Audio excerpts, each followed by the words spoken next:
Hi, my name is Alex Beer, and I was apathetic, and this is how Christ has changed me. So all my life, I bought into the notion that you are rewarded by what you have to offer, and that to gain success, love, approval, and satisfaction, you needed to be talented and funny and intelligent and attractive. And as someone who fell short in those categories, I decided at a young age to commit myself to trying to acquire these traits, which would lead to a whole assortment of rewards, which included my fulfillment in life. And for a while, I actually gained these rewards and could really feel part of the success. I could bring a crowd to tears of laughter. I had straight A's in every class. Success on the baseball and soccer fields. I was idolized in my youth group. I was dating an attractive girl, and life came really easy for me.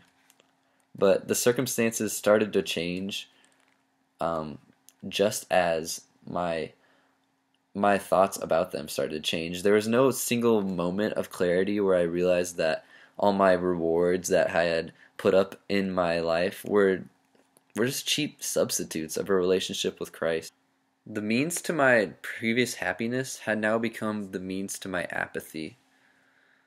And by all outward appearances, I still looked the same, had it all together in every appearance, but in my heart, I was severely dispassionate about everything. And this apathy, it takes a toll. Lacking motivation still plagues me, but during this time period, I experienced unparalleled amounts of questioning and soul-searching. But thankfully, the Lord's got a funny way of reaching us right when we need it. There's one moment that sticks out to me specifically. My life had started to crumble from beneath me. I had gotten into some trouble, and my closest friends all seemed to fade away without replacements. I quit soccer and sat the bench in baseball, and I got my first B in a class. But nothing had really breached that impenetrable wall of indifference and emotionless until I made one simple observation. I'm not where I belong. This place where I'm at is not where I should be.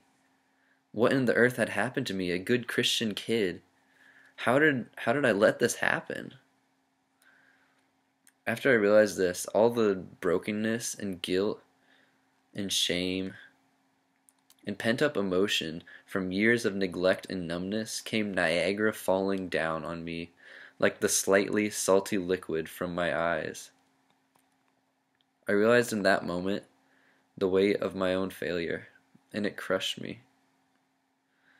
Something I can only attribute to God pieced me back together, and my gaze became set on Him. I remember thinking, God, I need you.